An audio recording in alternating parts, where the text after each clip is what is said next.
Guys, welcome back to Astrological Overview. So we have a lot of interesting things going on. The 28th of September brings a definite mood of fall. So this is a certain time of letting go.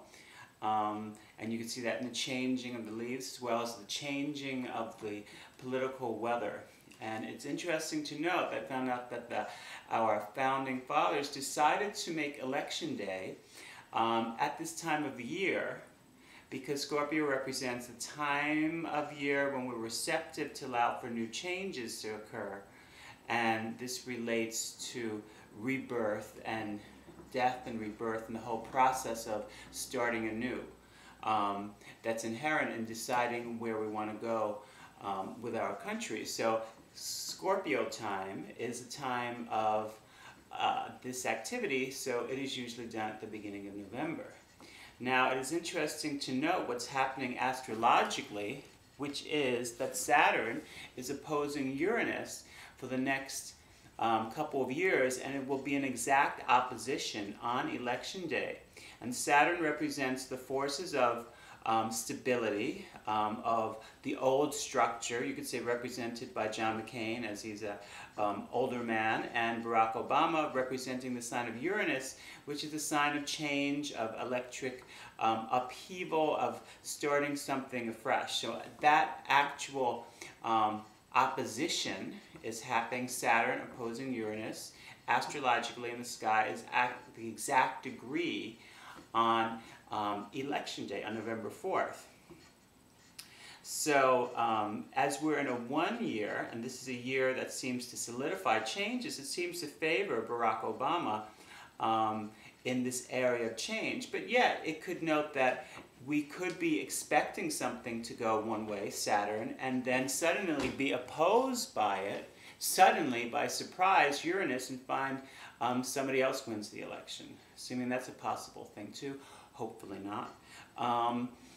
But it does seem to favor a time of change. And it's interesting to see, as I was taking notes on, that the vice president is a way that both candidates have balanced each other out, because what's been going on is that Barack Obama decided to take Joe Biden, who is an older man representing the structure and solidity of being in the Senate for a long time, Saturn, and John McCain, the Saturnian figure, took a relative unknown person to electrify her base and seems to add this Uranian, the surprise quality to the candidacy.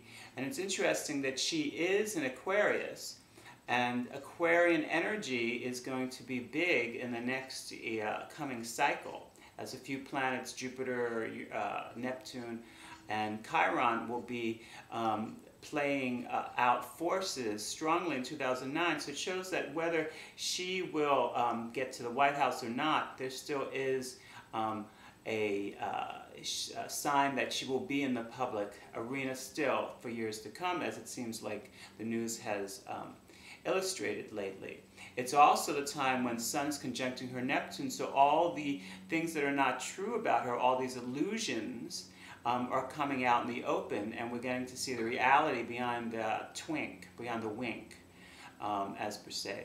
But also, Barack Obama has Aquarius rising, so his Aquarian energy is very strong, and we'll see how it gets played out over the next couple of days.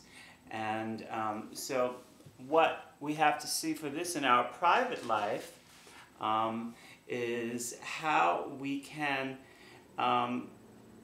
work through our oppositions. I just wrote something a little here, and it says, how can we responsibly manage to break through new ground and let go of fear of change? Because we're having the force of convention make a opposition with the force of change, and that has not been in play astrologically since the 1960s. So we're summoned publicly and privately to see what fear keeps us from our goals, and how can we break new ground and let go of the fear of change. Can we trust that what has been really working for us will continue to support us if it's truly real, and yet at the same time, can we have the courage to let go of what is useless and not truly needed.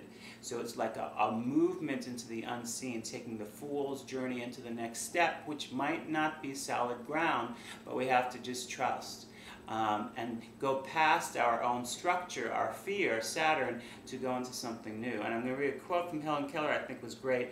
She says, "And when one door of happiness closes, another opens, but often we look so much at the closed door that we do not see the one that is open for us."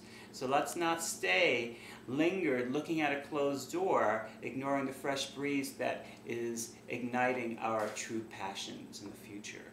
Okay, take care and have a great election and go vote. Bye.